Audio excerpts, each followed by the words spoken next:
Welcome back, everyone, to the Plutonium Show, podcast 81. 81. Happy Tuesday.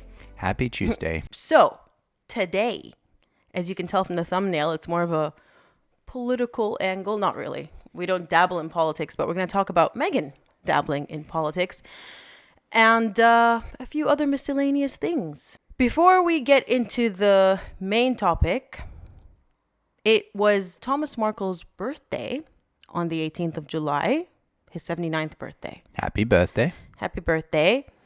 But it got me thinking about,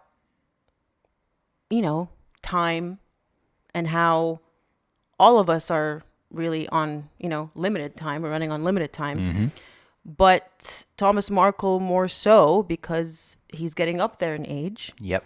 It's been a few years since he last saw his daughter or even spoke to her, even heard her voice, on a phone. And still, no mercy. Yep. The only time he hears his daughter's voice is when she's talking and, essentially lying about him. Pretty much defaming him. Exactly. Yeah, after everything he's done for her. And my goodness, I've seen so many people where, you've got a good kid and they do everything they're meant to do and maybe they exceed and the parents treat them like shit. Yep. It's like it's never good enough. Or they take them for granted. And then you have the spoiled, rotten children. And they're the ones who get the doting parents. And, of course, you could argue that's why they're spoiled rotten, right? But they're the ones who get the doting parents, the attentive parents, the parents who love them no matter what. Yep. The parents who gave them everything, looked after them financially and emotionally, because that's very important. And this is how they treat them. Mm-hmm. So it's this horrible topsy-turviness going on. Mm-hmm. You either think you're being a really good parent and it ends up with a bad child, or you're a neglectful parent to a really good child. It's horrible. It's twisted. Yeah, it's really twisted. So I just wanted to point that out. It's so sad that he's 79, and according to him, obviously we never know when our time is going to come, but according to him, he doesn't have long left. He's been saying it for a few years now. But he did suffer in the space of those few years, a couple of heart attacks and a stroke. Yeah.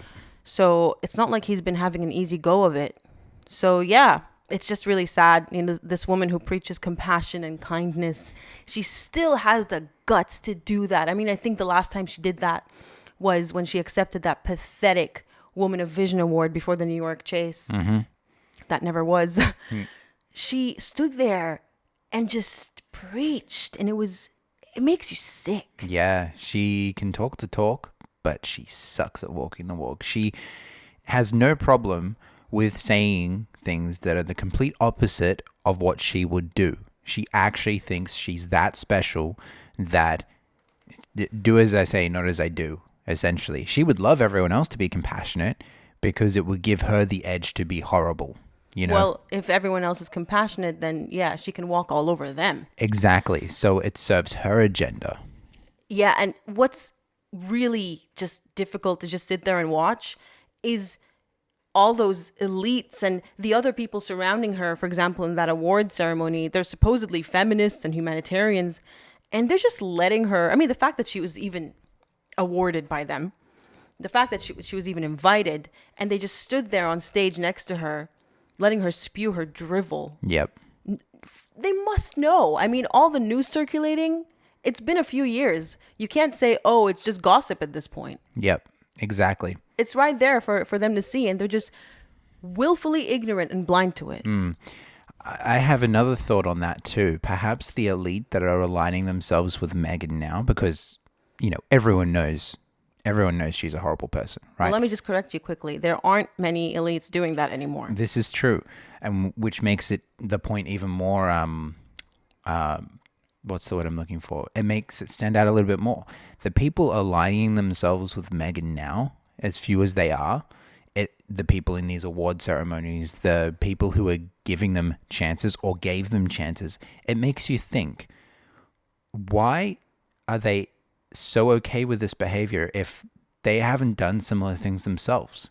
Yeah. Perhaps they're just smart about it and they cover it up. Maybe they- that's the difference. Yeah, they see nothing wrong with it. Exactly. Maybe.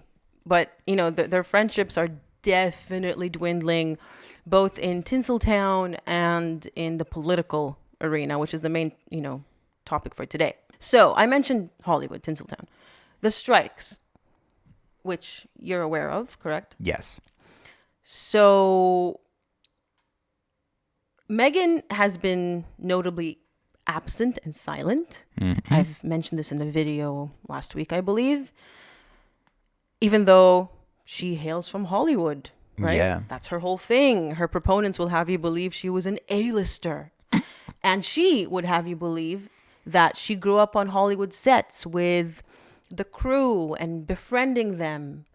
And even on Suits, she said she was friends with all the crew, more so than not more so than the cast, but just as much as the cast.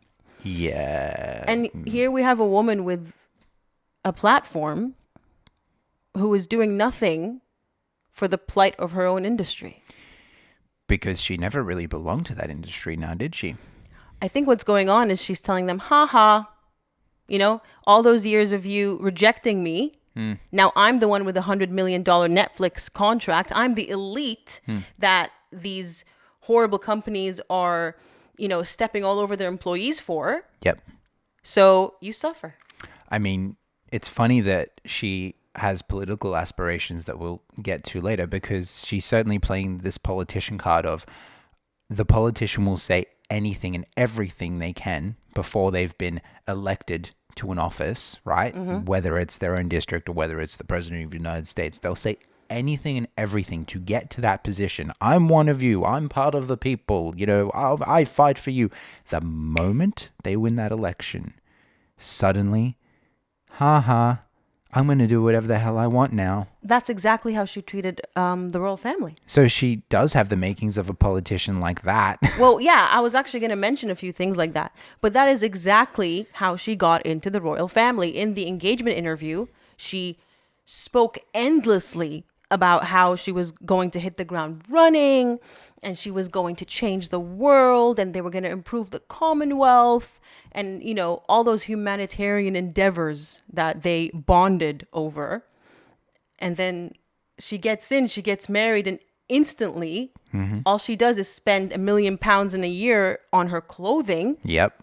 From, the crown's purse, not even her own money, and treats people horrifically, bullies them, and does the exact opposite of what she said she would do. It's not just she didn't deliver. Yep. She went and did a whole, is it 180? Yeah, 180. Yeah.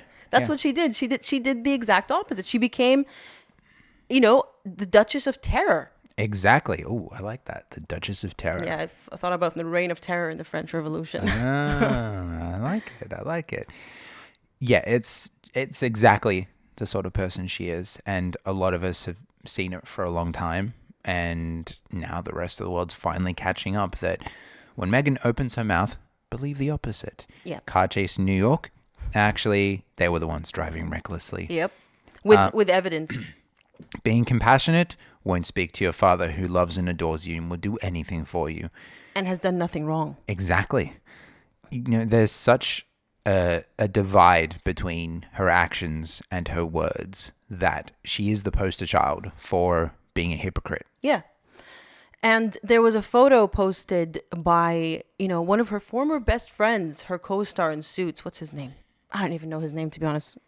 But the lead, there was a character who was pretending to be a lawyer. Right. And kind of like she's pretending to be an actress. Well, yeah, I mean, I guess she was an actress, but not a very good one. Yeah, that's what she was pretending. Kind of like how she's pretending to be a duchess, Ooh. I would say. So he posted a photo on his Instagram of, I think, the majority of the Suits cast, because he says Suits reunion. Yeah. Striking in Hollywood. And again, I thought, wow, Meghan's looking down at them from her golden perch, with her Netflix contract secure for now, and going, F you. I'm too high and mighty to join the likes of you. Exactly. And the irony being that, as far as we know, Suits was the role that she had the biggest say in. Now, I haven't seen a single episode of this show. So Neither have I. Suits was a role that, from what I remember through our discussions, they almost designed the character to just be her, right? Yeah, so she really got in on the writer's good books, Yeah. Aaron Korsh, which is funny because right now writers are striking. They're the ones that started first, actually. Yeah. So again, he was one of her favorite people, and she's not doing anything to use her platform to benefit his position. But she was basically Rachel Zane. It was initially it was a coincidence in that Rachel is this kind of spoiled brat, entitled rich girl who is bossy. Yeah. Which defines Meghan. It's Meghan in a nutshell. Yeah. Which is why she got the role. But then she got in. She pulled her Meghan and crept into Aaron Korsh's mind. I know. I'm guessing he's a married man. Who knows where that went? Yeah. And convinced him basically to mold Rachel to become Meghan, Yeah. rather than the other way around. And I'm not even just speculating. This isn't from Tom Bauer's book or anything. This is straight from Meghan's various interviews between 2013 and 2016. Which comes back to how good of an actress she is, because a good actor or actress will actually mold themselves to the role to lend to the story. So you can see an actor play 3 different characters, and if they're a really good actor, you almost forget that it's that actor and you get lost in that character, right? Not, this character has to be just like me. It reminds me of the token characters. You watch a movie and it's like, oh, that's the token funny guy. Yeah. You know? But he's just doing the same thing he did every other time. You know? It's that sort of, do something different. You know, just, I want to see a story. Some people might really like that. They might really like the fact that when they see an actor in a movie, that familiarity, you know, it just brings them into the story. But changing a role as hard as you can to make it fit you instead of you fitting the role, I mean, yeah, the character is her. Yeah. And it's funny that this is her biggest role in Hollywood, right? And it's not even Hollywood. It's not. It's not, is it? But this is her biggest role in a show, right? These are the people who actually gave her the biggest chance, so to speak, not just being a receptionist, right? And this is how she treats them. Just, yeah, you're on your own. And again, you know, I'm not saying she owes them anything, but she's the one who keeps preaching about using her platform to benefit the disadvantaged, to benefit those who are, you know, not as well off as she is and her husband is, and to give a voice to the voiceless. Most people don't get that 99% of Hollywood actors and writers are not the 1% that we see on the red carpets. Yep. You know, they're regular folk making regular wage, if not lower. Yep. Some of them struggle to even make the minimum threshold, which I believe is $26,000 a year to qualify for health insurance. Yeah, which is insane. I mean, it happens in all artistic industries. Specifically speaking about this as an artistic industry, which is almost the complete opposite of what Meghan brings to the table. But when you strip away the glitz and the glamour and the fame and, oh, I just want to be, you know, Famous. worshipped by people, essentially, and you look at it as an artistic thing, it's the same in all artistic endeavors. I mean, obviously speaking from a musician's point of view, there are so many people out there who are incredible musicians and who you've never heard of, right? Who will put in the time to practice. And if we compare this to acting, we'll put in the time to rehearse and work on their character, and we'll pull funny faces in the mirror for acting, or we'll play the most, you know, mundane scale 100 times if you're playing as a musician. And then you have the people who just want to soak up the fame and don't care about the artistic stuff. My guess is that a lot of the people who are actually striking now come at this from a, we're doing a great thing artistically point of view, right?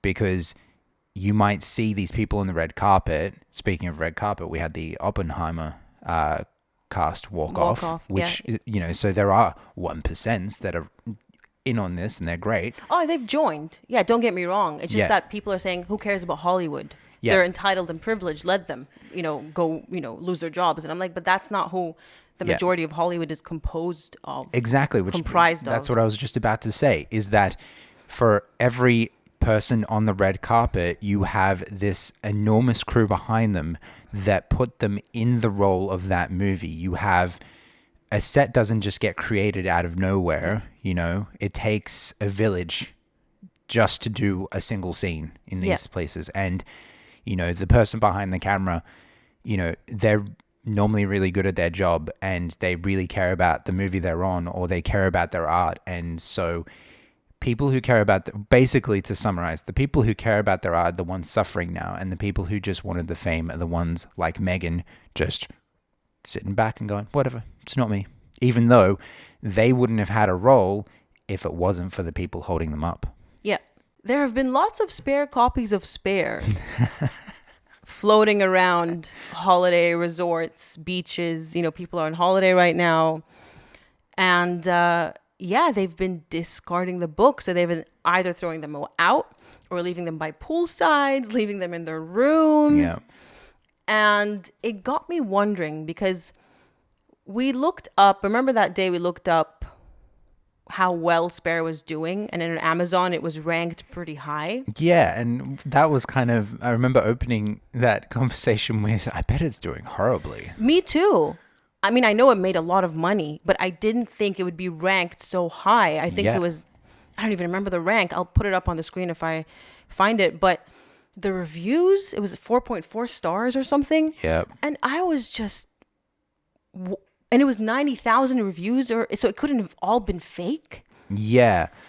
I actually think that in this case, a lot of them could have absolutely been fake, because if you think about how big Amazon is as a platform, I wouldn't, and think about it, Jeff Bezos and how, you know, evil he can be sometimes, demolishing a historical bridge in Europe to move his billion-dollar yacht as an example. But I would not put it past him to fake those reviews or to do it on such a scale, because remember, this is a billion-dollar company. Yeah, but he wouldn't have anything to do with it. Well, as in, I wouldn't put it past Amazon, because Amazon is a reflection of its CEO, you know, working conditions. Again, another example. I wouldn't put it past them to have very good fake reviews, right? Because that's how they would convince people to buy the book. They get a cut of the sales. I don't get it. I don't get how it has such good reviews. You know, I read it. You know, I had to torture myself and read it. It was such a chore. Mm-hmm. And nothing against the ghostwriter. I think he's a very good writer, and I've said this in my review. But really, we're, you know, ranking a book about a man talking about his nether regions, and how he lost his virginity, and I don't get it. It read like a teenager's diary. Exactly.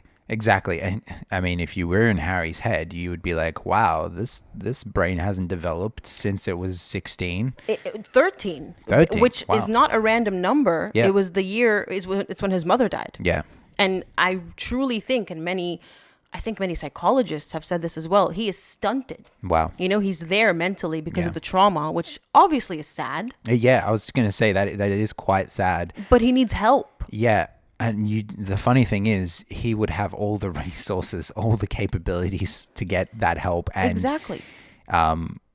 It's just sad to see that he didn't before it was too late, and before he ended up with an evil woman. Yeah, who apparently is all about mental health. And I mean, he has never been worse. Yeah. Obviously, we don't know the man, but, you know, a picture says 1,000 words. Exactly. And he's dead behind the eyes. Yeah, absolutely. Soulless, lifeless, and all those rumors, which I'm going to save the topic of, because the rumors are getting out of hand to the point where, you know, where there's smoke, there's fire. Yep. Of their separation.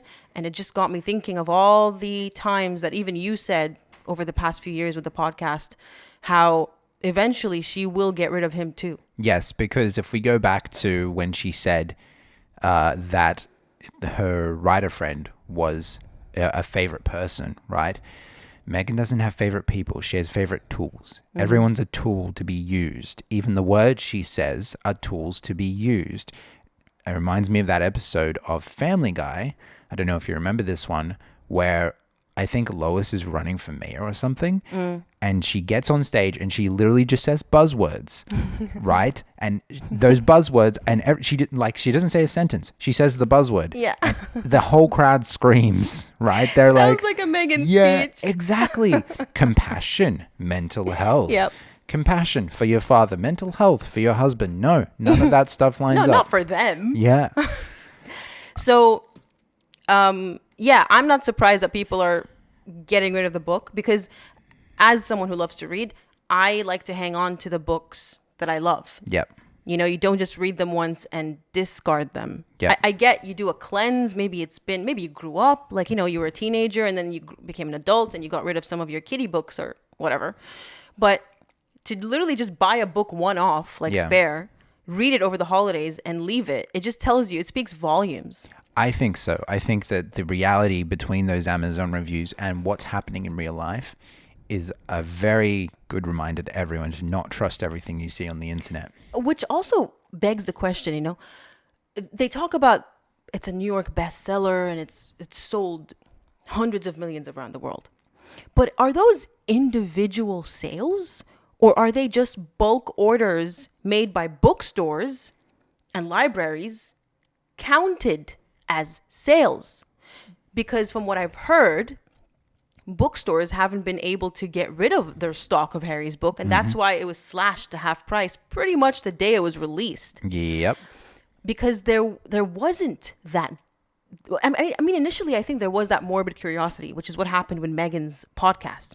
If you remember, Archetypes was actually topping the charts. It went down progressively with each week, but to begin with, it did top the charts because of curiosity. It's like a car crash. Yep. You stop or you slow down. You need to look. I remember a time this happened with, I think, the Batwoman TV show, right? Where this is what I learned from that. It happened with several TV shows. You don't look at the first episode's viewership, right? Because that everyone's curious with the first episode. You look at the difference between the first and the second and the percentage drop off. So you can tell how well a show's doing by how much of that. There'll always be a drop off, but you can tell how well a show's doing by how big the drop off is and whether during the mid-season people come back or, you know, some people will skip episodes. I don't know how you do that in a TV show, but each to their own. And so with Batwoman, it was huge. The drop off was like, this is years and years ago, but I think it was from millions to hundreds of thousands. It was humongous. And that's what's happened with this podcast. Everyone was curious, as you said, that morbid curiosity. And then they went, okay, I've heard enough. Bye-bye. See you later. It's bull crap. I mean, the only people who continue to listen to it are people like me who were covering it. Yeah. Pretty much. And it was like pulling teeth. Yeah. It was horrible. And so was Spare. So they have that in common. So I think the sales, even if it was, you know, an individual sale every single time, which I don't think it is. I really think it's bookshop orders are counted. Yes. But even if it were successful to begin with, it was purely out of curiosity. I think so. I think the book disappearing, being left around, being abandoned is just poetry almost, you know? Yeah. There's this viral clip. I'm not going to put it in for copyright, but there's a viral clip going on about how, you know, this company or this group of people keep getting the book and they're using it as a door stopper and as, you know, just various miscellaneous things around the office. Yeah. Because they don't know what to do. Oh, man, we need something spare for a doorstop. Oh, I got something for you. When you need to spare something, you need, my monitor's too low, or my laptop. Oh, I should get something spare to put under there. No one's going to miss that. Yeah. It reminds me actually of Meghan doing that with her book, The Bench. Yeah. In her 40 by 40 birthday thing. Yeah. She had her laptop propped on like a tower of her own book. Yeah. And at least I think it was her book, but it was a bunch of books. And I just remember thinking, first of all, if it's your book, how embarrassing that you haven't been able to sell. But secondly, have you ever heard of a laptop stand, Duchess? Yeah. No, she hasn't heard of anything that didn't come from her own head. Yeah. Although I will say, if you do need a laptop stand, books can be handy in a pinch. But you'd think the Duchess had the best of the best, right? Well, that's what I mean, especially for something that was filmed. Yeah. You'd buy it. Oh, yeah. It's a set. It's like, why don't you? Oh, Well, it man. was her house, but it was prepped. Exactly. Yeah. Moving on to the main topic.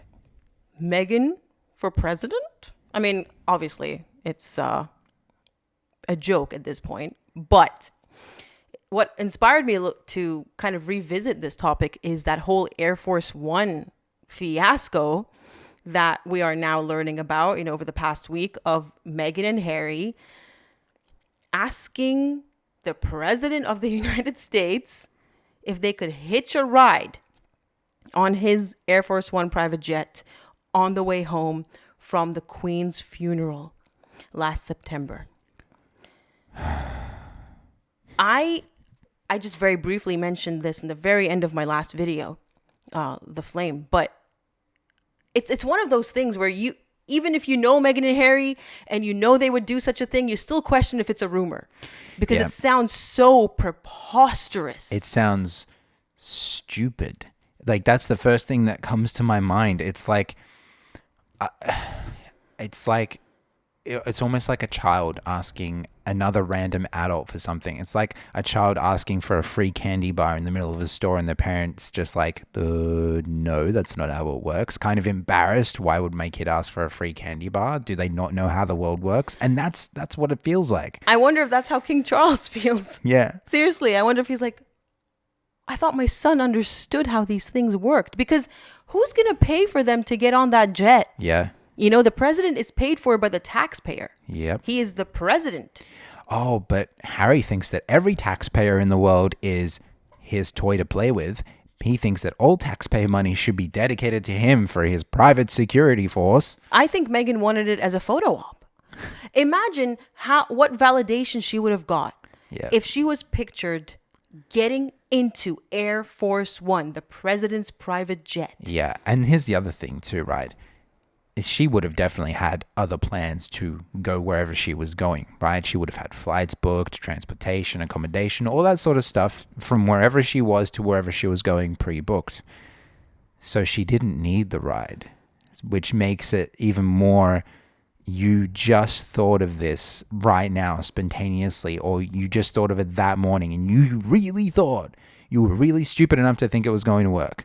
Exactly, because that's what I said in my last video. I said, they're not as clever as they want us to believe. No. Because if you were clever, which, I take a bit of umbrage with even Lady C in her interviews in GB News, they keep referring to her as clever. Meghan is a very clever operator. No, she's not. Absolutely not. I'm sorry, but anyone who has half a brain wouldn't have done the atrocities and the embarrassment just that she's committed. Yep. The own goals that she has consistently and consecutively committed. How could everyone clever pull off or even think of that whole New York car chase? Absolutely. I mean, it's New York. If maybe you said it was out in the bush, out in the countryside where there was no one, and you happen to speed down a freeway really fast, and then that was caught on camera, maybe. But even still, look at the source. It's coming from Meghan. Well, that's what I'm saying. People need to stop calling her clever. I used to be one of those people. I used to say in 2021, Meghan's intelligent. It's actually one of the things we disagreed on on the podcast. Yes, and you were correct. I used to think she was intelligent, and it took the past couple of years to continue watching her antics to realize there is no way. I mean, this woman and intelligence have never met. Nope. People are confusing intelligence with slyness, with her cunning nature. Yes, which doesn't take intelligence. It actually takes no shame. Yes, shamelessness. Because Meghan is the sort of person who, if we look at the term shamelessness, the sort of person who picks a fight in a grocery store, right? I'm thinking of the toilet paper the stuff? toilet paper thing that happened, when we had our pandemic, and there were Australians fighting over toilet paper. Jeez. Yeah, I think it wasn't it worldwide, or was it just Australia? I remember hearing that it was worldwide, and I remember hearing that it was just us, and when other countries heard of that, they found it ridiculous. Absolutely ridiculous. We witnessed one fight live, remember? Yeah. There was, it was something to behold. You Yeah. just see the worst of human nature. Exactly. And that comes from having no shame. And we're seeing that with Meghan. She has no shame. So we're seeing someone who just has no social cues, right? Who has, even when she drops her face when another woman's talking, remember we discussed that a while ago? mask. Her mask falls. That is something that, a person who is in any way aware of what they're doing, right? A clever person wouldn't let the mask slip. It's just evil. It's not genius. There's nothing genius about her. She is just brute forcing her way into situations. How did she end up with Harry? She brute forced her way. We aren't seeing the amount of failures, right? Yes. Except now she's on the world stage. Now she walked up to the president. The president said, sorry, not happening. And she tried to brute force that one too, because apparently her staff, because they have an office, they don't personally request these things, made multiple requests. They didn't take no for an answer. Oh my gosh. And these are the worst types of people. A lot of people go, oh, they've got backbone and they're persistent. I'm sorry. There is a very fine line, or maybe it's not, there's a very thick line between persistence and insanity. It's like people who just don't take no for an answer to the point of bordering into, just like I said, just crazy behavior. You have to respect when someone says no. Yeah. Whether it's the president telling you you can't get on my jet, or whether it's someone telling you they don't want to date you. The president of all things, I mean, it's just, I have no words for it. Literally someone who is in charge of an entire country, and you don't listen to what they say. Yeah, and she's an American. He's her president. Exactly. She voted for him. I mean, it's just, it blows my mind that this is the person that we said was, that people were saying was smart, because a smart person wouldn't go head to head with the president of the United States about such a simple matter. It's not like it's not like a protester going, fight for world peace, you're being a warmonger. No, it's literally, I want to fly in your private jet because I'm special. Yeah, and I want to take selfies, and I want to secretly record conversations to put in my next Netflix documentary. Actually, that's a great point. That's probably one of the reasons why, because, some people might go, oh, it's just a plane ride, it's harmless. What could happen? Actually, I think that security risks aside from like actual threats to the president, I think that having someone who is so good at being a blabbermouth, right? Because she has to be good at something. She is good at not keeping her mouth shut. Even if nothing happened on that plane, nothing, not a single thing, even if everyone sat there in silence, she'd get off it, get a pap stroll, and then she'd be straight up with one of her favorite articles on the cut about all the president's gossip. I wouldn't put it past her. It sounds far-fetched, but the things she does all sound like the New York car chase. But that's just it, right? That's just it. And then you would have whoever the president was, right, going, we didn't even talk on the plane, stuff like that. Well, the thing is, I mean, the Netflix series hadn't come out by then, but the Oprah interview did, and the various interviews and articles after that did. So it also makes you wonder whether the president, or maybe his wife, because his wife used to be quite friendly with Harry. Yeah. I think she has a soft spot for him because, she had a son. I don't know which one. I don't know if it's Hunter. Oh boy. I'm not going to get into that, but have you guys seen, like, this is not political. This is literally just on a human level. Yeah, whichever side of the spectrum you fall on. We're not American, none of our business. Yeah. But have you guys seen the photos that have emerged, like the screenshots of Hunter Biden's sex tapes? Oh. They were shown in, I don't know where, in America, like in some official whistleblower IRS hearing. Yeah. Holy crap. That's messed up. Anyways, look into it if you're curious, but it's so embarrassing. Apparently he tried to claim his prostitute expenses with his business expenses. Oh, so man.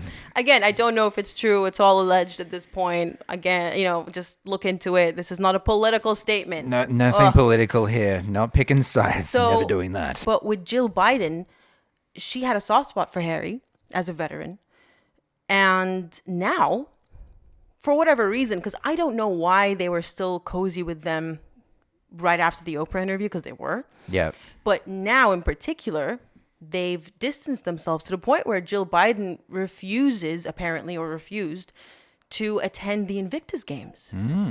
Harry's, the Invictus Games. Which, is a development. And it just speaks volumes. It tells you that the president of the United States and his wife are choosing to align themselves with the royal family. Yep. I mean, Joe Biden just very recently went to the UK and met King Charles. Yep. Which also makes me wonder who leaked the story about Air Force One. Yeah. Why is it only coming out now if it happened almost a year ago in September? Because back then people were afraid to hate them.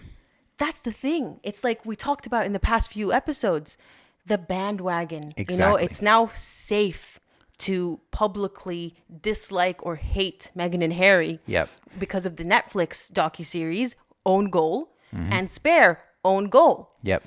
Before the Netflix series, a lot of people were still, kind of on their side, including, apparently, it would seem, the president and his wife. Yeah. But things have really changed. I mean, to be fair, though, the funeral was before the Netflix docuseries. Yeah. And they still said no. But yeah, it just shows you how they set out with a plan, or she did, Meghan did, with this plan of getting world fame through the royal family temporarily. She never intended to stay. Yeah. So that she could then go back to the United States and work on her actual ambition of becoming president. And this sounds really, even saying it sounds ridiculous. But it's Meghan, so it's not. And exactly. I think you're going to lead to this. This isn't the first time she's done this when it comes to trying to get in good with a president or a president's family. Oh, Obama. Not just Obama, Ivanka. Oh, yeah, Ivanka. Yeah, she was obsessed with Ivanka. I wasn't going to go there. Yeah. Oh, well, there you go. Well, I remember her being obsessed with Ivanka and Ivanka essentially going, no thanks. Well, yeah, Ivanka giving her the cold shoulder. Just, who are you? Exactly. So Meghan doesn't care who it is in the seat, so long as they're in a seat of power and she thinks she can use them. Meghan actually thought she could use the president of the United States multiple times, multiple presidents. I think it was before Trump became president. But what did happen is when Ivanka gave her the cold shoulder, Meghan suddenly went out on some TV show that at the time no one watched because she was a nobody. And now the clips, since resurfaced, bad-mouthing Trump. Only after Ivanka gave her the cold shoulder. Well, I wonder if that means now that it's out in the public that Biden has given her the cold shoulder, and not just given her the cold shoulder, but said no flat out. I wonder if she's going to switch sides again. Well, I don't know, but Lady C on GB News said that she believes that the Democratic Party leaked the story. Yeah. Which is their way of distancing themselves from her. Yeah. Because her political ambitions at this point, obviously the presidency is not anywhere in the near future for her. I mean, maybe she thinks it is. Yeah, she's crazy like that. But she wants to right now replace Dianne Feinstein, who is an 89-year-old Democratic senator for California. Okay. I think. Correct me if I'm wrong, but this is what I found out this morning. She's 89. Yep. She's old. Yeah. So there's going to be a spot. And Meghan is angling for that spot. Oh, boy. She wants to be the senior Democratic senator for California, giving her access to the Intelligence Committee. No. Which would guarantee her IPP status, the thing that Harry is trying to secure for him and his family through his his lawsuits, his judicial review against the government. Yep. Which is why when people like this try to gain positions of power, suddenly exposing this woman and Harry as well, exposing them for such a long period of time, ever since, even the little things, exposing everything they do is so important. Because if it wasn't for exposing them back then, then the bandwagon wouldn't exist to hate them now. And I really hope that bandwagon is powerful enough to stop this dead in its tracks, because we just spoke about, coincidentally, because I didn't know she was going for this seat, and I didn't know that. Well, I knew she had political ambitions. I did that. I didn't know this particular piece of information until this morning watching GB News. Wow.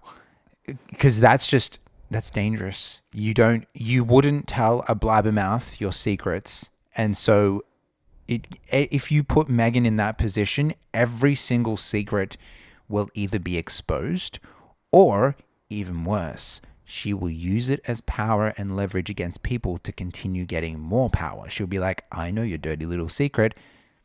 Suddenly she's playing a mafia game. Well, don't worry, because I don't think she's going to get anywhere. But before I get to why, the reason she's doing this is actually connected to why she joined the royal family and why she wanted to get pictured on board the Air Force One. Because she wants to feel important. Yeah. She wants to feel like she is this savior, this leader, this person of such global significance that she needs to get on Air Force One and needs to be given IPP status. I bet she's pushing Harry for that. I don't think it's coming just from him. Yep. She wants that global protection. She wants the private jets that they had when they were in the royal family. She wants the security detail that they don't have to pay for. Yep. But more importantly, they want access to intel in every single country that they land in. Yep. And that's the sort of thing you don't give. I mean, I think a lot of people who probably have access to that stuff shouldn't anyway. But the worst possible person you could give that to right now is Meghan Markle. I don't think she's going to get it, because you know how Hollywood has turned its back on her, and suddenly, like we said, I think I mentioned this in the last podcast, I'm not sure, but suddenly George Clooney isn't anywhere else to be seen or heard. Yep. Where is your defense of Meghan Markle, George Clooney? Yep. I haven't heard from Tyler Perry in a while, who, by the way, I know nothing about that man, but he makes me sick because of his comments in the Netflix docuseries where he said Meghan and Harry were abused. Dude, do you even know what abuse is? Why are people reading scripts without understanding the story? This isn't a movie. No, and you know what else? He's an elite. He is the definition of elitism. He reached out to Meghan, 2 weeks before her wedding and sent her some letter because she was marrying a prince. And I'm like, did you reach out to her when she was a nobody? Yeah, exactly. You know what I mean? And they just blatantly, this disgusting elite club, they aren't even ashamed to display that they only talk to you once you're in the club. Absolutely. Absolutely. That's just it, right? The same way that Meghan's only going to be for the common man until she's not the common man anymore. Yeah. Just like a politician. And if I were her, if I were someone who married into a family and became important, I would be like, you're only talking to me because I'm married to a prince now. That's just it. Would you have spoken to me if I was a nobody and I was struggling? Would you? Would you have sent me a letter asking how I am and how I'm taking it? Yeah. It's disgusting. It's appalling. So anyways, it was a bit of a tangent. But so Hollywood's turned its back on both of them. No one is standing up for them. But the politicians, the Democrats, not the Republicans, the Democrats are so sick and tired of them. So apart from the fact, or maybe not the fact, apart from the news I heard today that they have leaked the Air Force One story. Yeah. The governor of California, Gavin Newsom, according to Lady C, blocked Meghan Markle on his phone because she wouldn't stop bombarding him. Oh. She wants in so bad. And you and I know, because we've dealt with a character like this. Those persistent people who don't take no for an answer. Who They must have backbone. to the point of criminality. That's what she's doing. Yeah. The man had to allegedly block her. Yep. So that's what I'm telling you, don't worry. Yeah. Because she's being blocked literally Yeah. from getting in Yep. that circle because they can see through her. She is so transparent. This is the thing about people who are actually networking, right? I mean, I'm sure there's movies about it all over the place.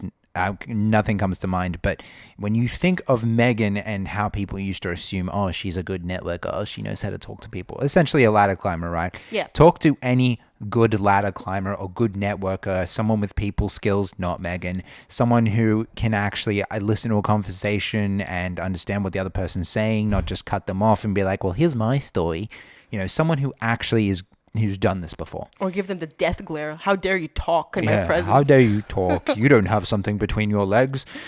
But if you talk to someone who was like, say, a good, I'm going to use this word for lack of a better term, con artist, right?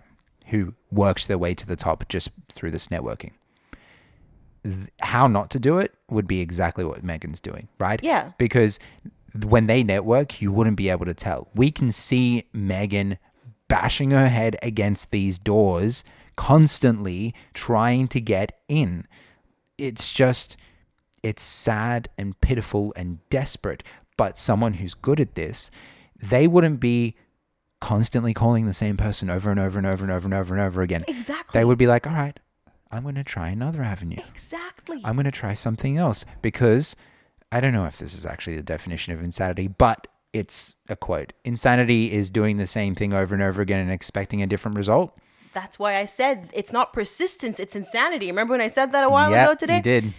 That's what it is. Yeah. As a bystander, as an onlooker, you just go, you keep bashing your head on that wall expecting something to happen. All that's going to happen is going to crack your head open. Exactly.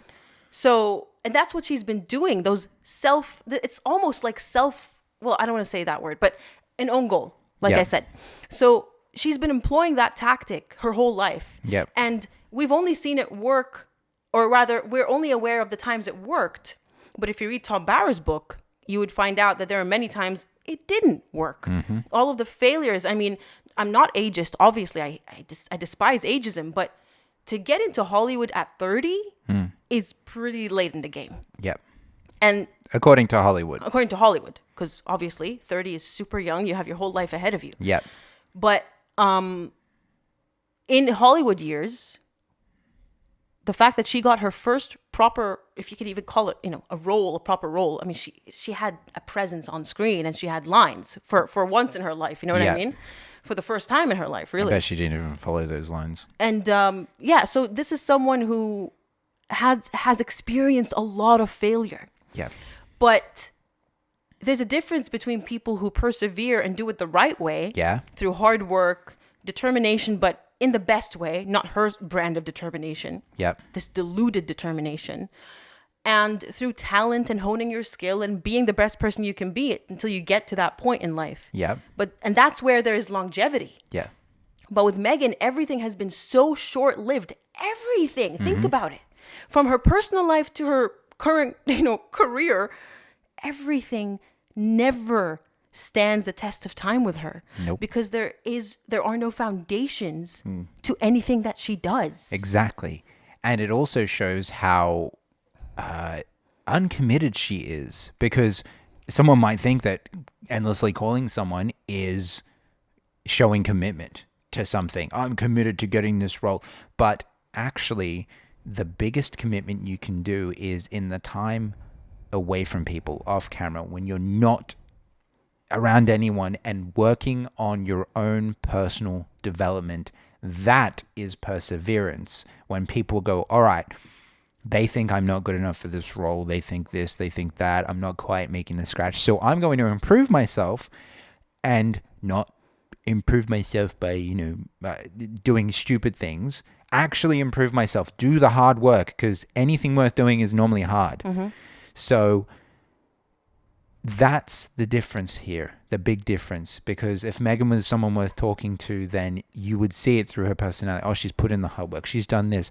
I can't think of a single thing that Meghan's done that is worth anything in the realms of accomplishment. Yeah. And, I think she fancies herself. I don't know if she models herself after Ronald Reagan. I've heard that because he used to be an actor. Yeah. But, by the way, Ronald Reagan's before our time, obviously. Again, this is not political. I've heard. I don't even know which side of the spectrum he was on. I think Democrat. Maybe. I'm not sure. Anyways, he was an actor. and he eventually became president. But Right. the thing is, and interestingly, Lady C talks about this in her book, which I'm currently still reading and about to finish. Ronald Reagan had a track record of being very involved in positions of leadership. Yeah. In the build up to his presidency. He didn't just go, semi-successful actor, because he wasn't all that successful in Hollywood either, by the way. He didn't just jump from that or marry his way into importance or into global significance and then become president. He was very involved in his community in Hollywood. He was a president of SAG-AFTRA, which Fran Drescher now holds the position. Yep. So, and he held that for years, I believe 7 years or so, I'm not sure. And then he became the governor of California. Yeah. And then he became the president. So this was someone who was seasoned. There were stepping stones, and he had, I don't know how good of a president he was, but he had the makings of someone who knew how to serve others. Well, I don't know. I don't think Yeah. we should frame it that way, because we don't know what kind of a president he was. But someone in a position of leadership. But he had the experience. Yes. Her only qualifier for being a global personality is marriage. And you think that somehow qualifies you to lead a country? Yeah. And not just any country, the United States of America? You see, here's the thing, right? Let's imagine a world where somehow this happened. Can you imagine what sort of president she would be? Not a single good thing would come from it. There wouldn't be a single thing that she did for America, for the American people, and everything would be self-centered, self-serving, and only for self-preservation. Well, it makes you wonder, how is she any different from your regular politician if you're using that definition? But here's the thing, right? Politicians, even when they're in office sometimes, at least a good politician will show what they're doing for a community, right? Whether they're, governing in a district, governing the, presidency, that sort of thing. But in a bad politician will not have anything to show for it, Well, the thing is, her worst qualities she has in common with politicians. Yes. But the difference is she doesn't have the thick skin. Nope. She can't stand people saying she was almost straight out of Compton. Yeah. That's what broke her. That's what led to Harry's 2016 statement from the palace going, "You're all racist." Yep. And Mass Effect, "You humans are all racist." You know that Turian? yeah. Yeah. Well, here's another thing too about having thick skin in the presidency seat. And this is partly a good thing, right? That the president of the United States, whoever they are, whichever side they fall on, are constantly under scrutiny. They shouldn't just be under scrutiny from the opposite side. It should be both sides questioning every single action they take, right? They're a public servant. Exactly. So when the president says something or does something, everyone should be asking questions, both sides, and it shouldn't just be well, I trust him because I voted for him. So when you can't take someone saying you're straight out of Compton, how are you going to take every single day, every single step you make, every single word that comes out of your mouth, every single gesture on your face? She's not good at keeping the gestures on her face. How are you going to take that heat? Because that's part of the job. Everyone should be watching your every move like a hawk because you're in that position of power. She cannot handle that whatsoever. She has no idea. What does she think? She's going to be president and suddenly she's going to outlaw anyone talking bad about her? I was going to say that. Her own husband called the First Amendment bonkers. Why is he in America? Exactly. I mean, do I go to other countries and call their laws bogus? Bonkers, yeah, exactly.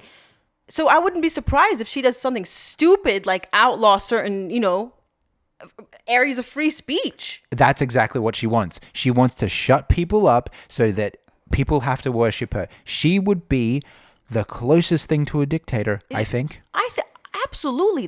I wholeheartedly believe that. She is a tyrant. Not to mention that we talk about, America's relations with the entire world and how America has, well, basically, every country has relations with other countries, right? Every country is on one standing. Are you willing to have all of those countries suddenly hate America even more than some of them already do?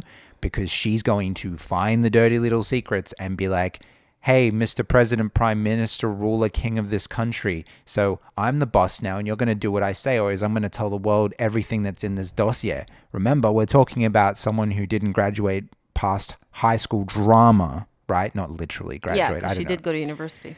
But someone who is still in a playground Mentally. in her head mentally. Yeah. Someone who still thinks that she can pull faces at women and that's like, oh, wow, that's a power play. She couldn't even take the role of being a duchess. Nope. She couldn't be a royal princess. That was too hard for her. Again, learning the national anthem of the UK, which is in the English language, her language, was too much for her. It's like lines that you memorize. How did she memorize lines in like, because when you think about it, in acting, you have to memorize pages and pages and pages of lines. Yep. And she could have memorized a few paragraphs of a song. I had to Google the national anthem. You had to use Google, you poor thing. And Oprah, what? You had to use Google in the year, I tell you, that was Oprah's lowest moment. Yeah. That whole interview was Oprah's lowest moment.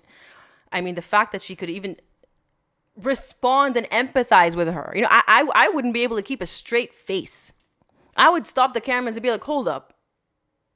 I thought you had some matters of significance to share with me. Yeah, no.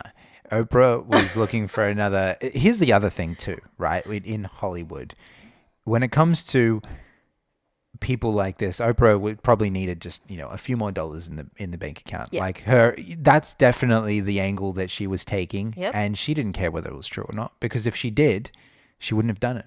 Simple as that. Exactly. Money talks. That's it. Yeah. I think we're done. That's all we have time for today. Hope you all enjoyed the show. Hope you enjoyed what we had to say. And please, as ever, give us your insight in the comment section. Do try to keep it civil. Yes.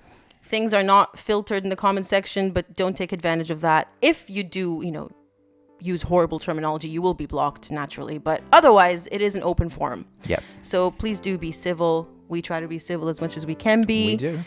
Gets difficult sometimes given the topics we deal with, but yeah. We try to practice what we preach. I mean, I was just I think we do practice. think of it. Yeah, we do practice what we preach. It's how we live our lives. Be the change you want to see in the world. Live by the example. So many sayings you could take with that. All right, everyone. Thank you so much for tuning in, and we'll see you in the next one. See you then. Bye-bye.